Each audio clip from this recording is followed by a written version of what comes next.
Hello दोस्तों, आपका स्वागत है हिस्टोरिया चैनल के एक और नए वीडियो में। और ये वीडियो जो है कंप्लीट मुग़ल हिस्ट्री वाले वीडियो का पार्ट 2 है, दूसरा भाग है।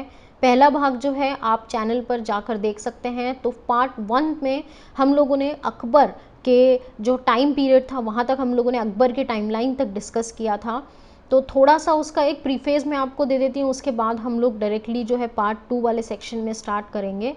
तो अकबर जो थे 1555 में राजा बन चुके थे।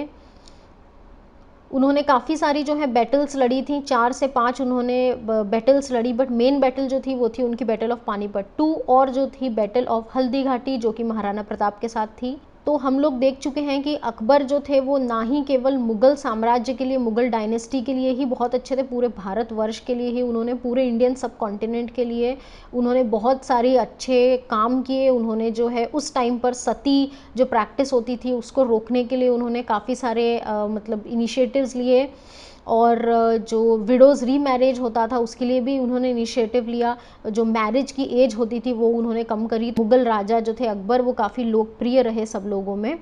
तो अक्टूबर 1605 को जो है अकबर की मौत हो गई थी। तो अकबर की मौत के तुरंत बाद ही जहांगीर जो थे उन्होंने गद्दी संभाली। इसके बारे में हम पार्ट 1 में ऑलरेडी डिटेल में बता चुके हैं।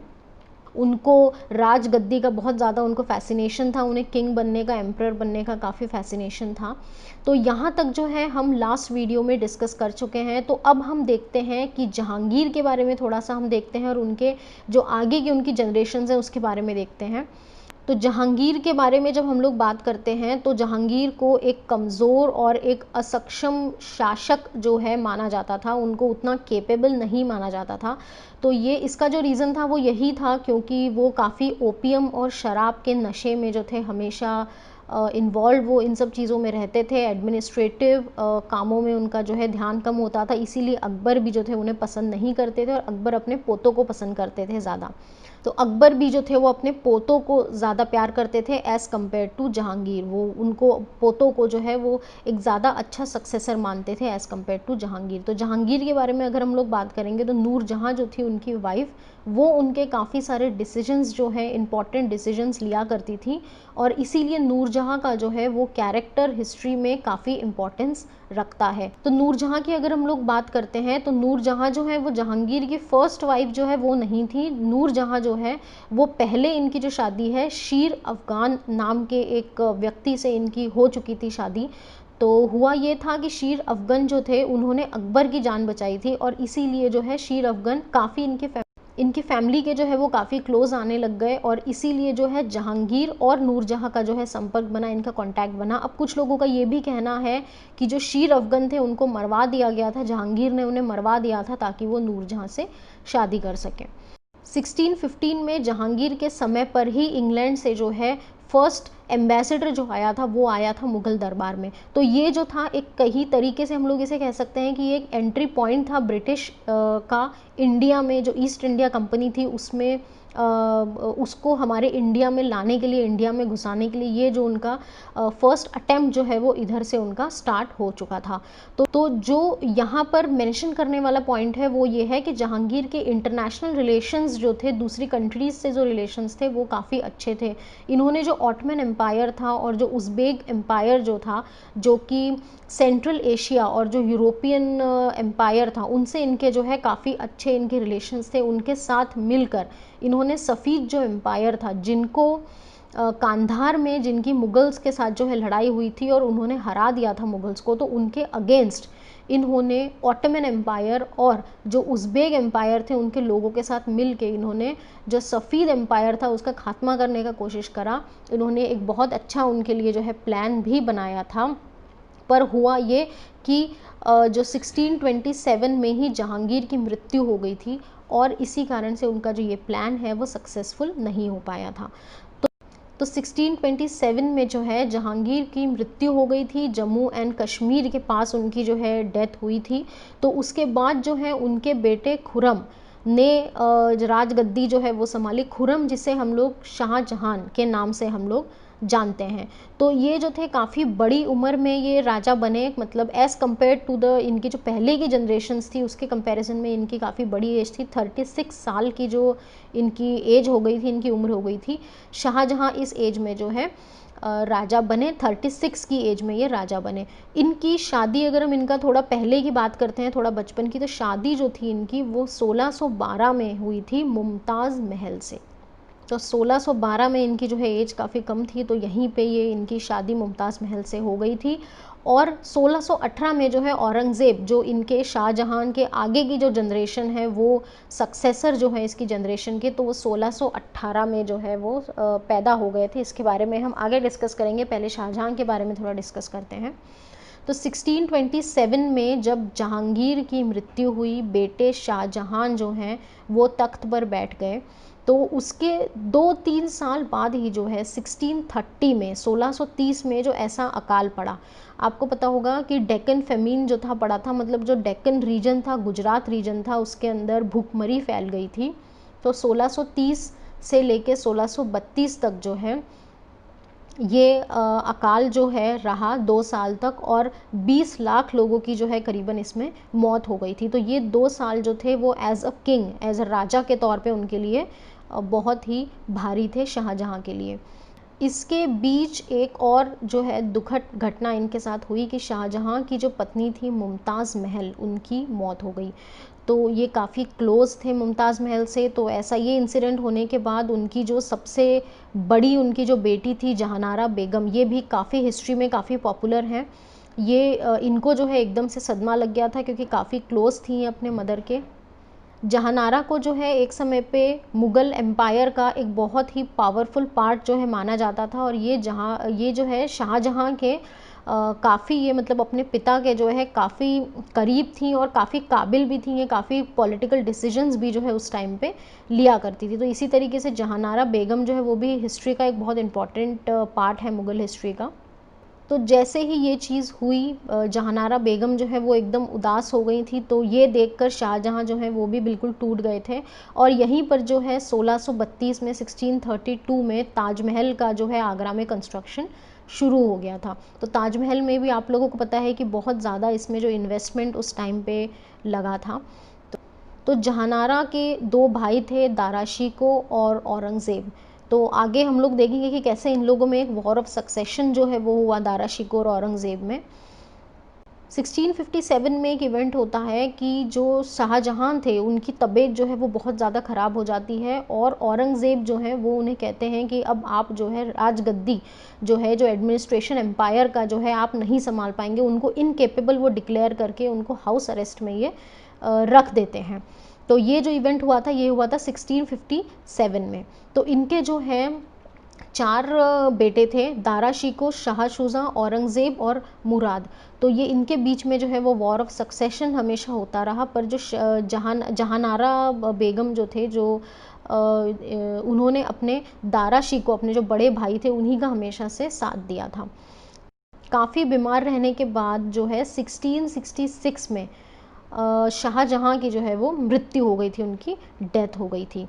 तो हम लोगों ने पहले ही आपको बताया कि 1618 में जो है औरंगज़ेब का जन्म हो चुका था, और ये जो है मुग़ल डायनेस्टी के 6th एम्परर जो है वो बनने वाले थे। इन्होंने भी काफ़ी लंबे समय तक जो है रूल किया, काफ़ी लंबे समय तक राज किया। 49 ईयर्स तक इनका जो है रूल चला। औरंगज़ेब के टाइम पर जो है मुग़ल एम्पायर काफ़ी बढ़ा, इन्होंने काफ़ी अपना जो है एक्सपैंड किया अपना जो एम्पायर था। और उस समय की जो सुपर पावर थी चाइना, उसकी जो ग्रोथ थी, इकोनॉमिक ग्रोथ, उसको भी इन्होंने पीछे छोड़ दिया था मुग़ल एम्पायर ने औरंगज़ेब के टाइम पे। तो काफ़ी इनके, अगर हम लोग इनकी कुछ क्वालिटीज़ की बात करेंगे, तो ये काफ़ी रिलीजियस थे, पर ये सेक्युलर नहीं थे। जैसे हम लोगों ने पिछले इनके जो जनरेशन्स थी, जैसे अकबर थे, वो रिलीजियस तो थे, पर वो बहुत ही सेक्युलर भी हुआ करते थे। उनका सेक्युलर नेचर था, हर धर्म को वो इक्वली इम्पोर्टेंस दिया करते थे। तो ये जो चीज़ थी औरंगज़ेब के साथ नहीं थी। उन्हें इसी कारण से जो है पसंद उन्हें नहीं किया जाता था। उन्होंने कई जो है रिलीजियस टैक्सेस ईयरली जो है नॉन मुस्लिम्स पे टैक्सेस उन्होंने लगाए, फिर टेम्पल्स के जो है डिमोलिशंस उन्होंने किए, और सबसे जो बड़ी चीज़ थी जिसके कारण उन्हें नापसंद किया जाता था वो ये था कि उन्होंने अपने भाई को, औरंगज़ेब ने अपने भाई दारा शिकोह का जो है मर्डर करवा दिया था in the war of succession, जो मतलब गद्दी के लिए जो संघर्ष हुआ था, वॉर हुआ था, उसमें उन्होंने दारा शिकोह का मर्डर करवा दिया था। उसी के साथ संभाजी जो कि छत्रपति शिवाजी के बड़े बेटे थे, तो मराठा एम्पायर के रूलर थे, तो उनका भी इन्होंने बहुत ही बुरी तरह एग्जीक्यूशन किया था, तो इसीलिए जो है इनको नापसंद किया जाता है।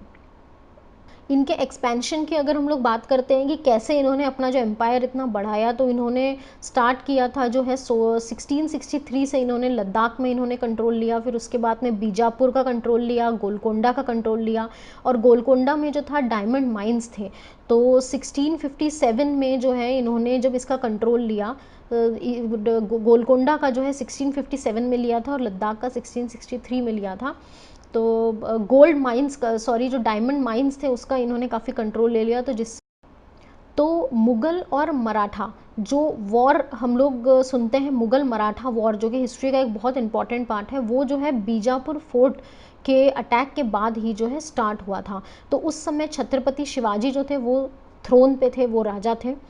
तो ये जो मराठा वॉर स्टार्ट हुआ था, इसको मराठा वॉर ऑफ इंडिपेंडेंस जो है वो भी कहते हैं। तो ये हमें याद रखना है कि हुआ था छत्रपति शिवाजी और औरंगज़ेब के बीच में। तो इसका जो ईयर था वो हम लोग कहेंगे कि 1680 से लेके 1681 से लेके 1707 तक, ये जो है पूरा काफ़ी लंबा, ये मतलब इंडिया की हिस्ट्री में लॉन्गेस्ट मिलिट्री एंगेजमेंट वाला जो एक ये वॉर है, मराठा वॉर ऑफ इंडिपेंडेंस, इसे कंसिडर किया जाता है। बहुत लंबा ये वॉर चला था। इस टाइम पे मुगल्स जो हैं, औरंगज़ेब जो है वो हमेशा से ये युद्ध काफ़ी करते आए, मराठास के साथ इन्होंने बहुत सारे युद्ध करे, तो इसीलिए इनकी जो दौलत थी वो धीरे धीरे ख़त्म हो गई थी। तो अब थोड़ी सी हम लोग बात करते हैं मराठा और जो मुग़ल वॉर हुआ था उसके बारे में। तो जब शिवाजी जो थे, छत्रपति शिवाजी, उनकी डेथ हुई 1680 में, तो उसके बाद उनके जो बेटे थे संभाजी, उनके अंडर आ गया था मराठा एम्पायर। तो औरंगज़ेब की जो डेथ थी वो हुई थी 1707 में, हमने अभी आपसे शेयर करा। तो काफ़ी टाइम बाद, मतलब 1680 में जो है छत्रपति शिवाजी की डेथ हुई थी और इनकी 1707 में, तो काफ़ी डिफरेंस था इन लोगों के जो डेथ टाइम में। तो संभाजी जब वो रूलर बन गए, तो उसके बाद भी औरंगज़ेब फिर भी ट्राई करते रहे कि वो मराठा एम्पायर को जो है वो अपने अंडर कर लें। तो 1684 में उन्होंने जो रायगढ़ फोर्ट था उसके ऊपर उन्होंने अटैक किया। तो इसी तरीके से वो काफ़ी उन्होंने अटैक जो है मराठा एम्पायर पे उन्होंने करे। तो इस तरीके से काफ़ी वो बार बार अटैक करते रहे, और हुआ ये कि 1688 में तो भाई जो औरंगज़ेब थे उनका एकदम जैकपॉट लग गया था, क्योंकि संभाजी को उन्होंने 1688 में कैप्चर कर लिया था। तो औरंगज़ेब ने उन्हें ऑफ़र करा कि आप अपना जो है रिलीजन आप चेंज कर लीजिए, धर्म परिवर्तन कर लीजिए, लेकिन उन्होंने जो है, संभाजी ने बिल्कुल मना कर दिया। तो उनके मना कर देने पर उनको बहुत ही उनके साथ क्रूअल ट्रीटमेंट हुआ था, बहुत बुरा उनके साथ जो ट्रीटमेंट हुआ था। उनकी आंखें निकाल दी गई थी और उनकी जीभ काट दी गई थी, उनके शरीर के जो हैं बहुत सारे पीसेस करके उनको कुत्तों को खिला दिया गया था। तो ये मतलब एकदम बहुत ही बारबैरिक हिस्ट्री में जो है बहुत ही क्रूएलिटी का ये एक्ट था औरंगज़ेब के थ्रू। तो जितने भी मराठा जर्नल्स थे वो इकट्ठा हुए रायगढ़ फोर्ट पे, और उन्होंने अब एकदम यूनानिमसली डिसाइड कर लिया था कि भाई मुगल्स को जो है वो इन्हें इंडिया से किसी भी हालत में हटाना है। तो इस तरीके से जो है औरंगज़ेब की पकड़ डेक्कन रीजन पे, इनकी जो पकड़ थी बिल्कुल कमज़ोर हो चुकी थी। और हुआ ये कि इनकी जो मृत्यु हुई थी वो बिना किसी सक्सेसर को डिसाइड करते हो गई थी। इनकी जो डेथ हुई थी, इन्होंने अब किसी को सक्सेसर अपॉइंट नहीं किया था और डेथ हो गई थी। तो आने वाली जो भी जनरेशन्स थी उनके बीच में भयानक वॉर ऑफ सक्सेशन जो है वो होने लगी थी। तो इसी कारण से मुग़ल एम्पायर जो विद इन द फैमिली ही जो ये डिस्प्यूट होने लग गए थे, उसके कारण एम्पायर बहुत वीक पड़ गया था। तो औरंगज़ेब की अगर हम लोग बात करते हैं तो ये हमेशा वॉर में रहते थे और इन्होंने काफ़ी जो है अपना खजाना उसमें स्पेंड कर दिया, उसमें खर्च कर दिया। साथ ही जो औरंगज़ेब के पिता थे शाहजहाँ, उन्होंने जैसे ताजमहल बनवाया और भी कई मॉन्यूमेंट्स बनवाए, तो उसमें इनका जो है पैसा काफ़ी खर्च हो गया था। तो इसीलिए ख़जाना जो है वो धीरे धीरे खाली हो रहा था। औरंगज़ेब की जब मृत्यु हुई 89 ईयर्स की उनकी मृत्यु हुई थी, तो उसके बाद जो है उनके जो सक्सेसर आए वो आए बहादुर शाह वन या बहादुर शाह एक, जैसे हम लोग कहते हैं। तो इनकी जो एज थी वो काफ़ी बड़ी हो गई थी जब ये राजा बने थे। 64 ईयर्स में राजा बने थे, मतलब ऑलमोस्ट ये एजड हो चुके थे काफ़ी। तो बहादुर शाह वन का जो जन्म है वो 1643 में हुआ था और काफ़ी लेट एज में जो है ये राजा बने थे। 1707 में ये राजा बने थे। तो इसी तरह जो है सक्सेशन, वॉर ऑफ सक्सेशन और जो बाकी की पॉलिटिकल कंडीशंस थी उसके कारण जो है मुग़ल डायनेस्टी बहुत ही वीक होती गई। एक साइड पर जो था मराठा एम्पायर जो था मुगल्स के पूरा अगेंस्ट हो गया था, और ईस्ट इंडिया कंपनी जो थी वो भी एंटर कर रही थी धीरे धीरे इंडिया में। उसकी जो है ग्रिप है अलग अलग स्टेट्स के ऊपर पड़ रही थी, और इकोनॉमिकली जो है स्टेट्स उसके ऊपर ईस्ट इंडिया कंपनी के ऊपर डिपेंडेंट हो रही थी। तो इसी तरीके से काफ़ी सारी जनरेशन्स, अराउंड 4 to 5 जनरेशन्स के बाद जो है जो लास्ट मुग़ल एम्परर हम लोग जिसे कहते हैं बहादुर शाह ज़फ़र टू, ये जो हैं ये लास्ट मुग़ल एम्परर थे। और इनके बाद जो है ब्रिटिशर्स ने इंडिया पर कब्ज़ा कर लिया था। ब्रिटिशर्स जो है वो पावर में आ गए थे। तो इसी तरीके से ये जो है पूरा एक ओवरव्यू हम लोगों ने आपको दिया है कि मुग़ल हिस्ट्री के ऊपर एक पूरा ओवरव्यू है। तो इसमें जो छोटे छोटे इवेंट्स हैं उसके ऊपर हम लोग डेफिनेटली एक सेपरेट वीडियो बनाएंगे जिससे आपको पर्टिकुलर इवेंट्स जो हैं वो क्लियर हो जाएं। आपको हमारा ये वाला वीडियो जो है वो कैसा लगा आप हमें ज़रूर कमेंट सेक्शन में बिल्कुल लिख के बताइएगा, और आपके कोई सजेशंस हैं तो वो भी हमें लिख के बताइए। मिलते हैं।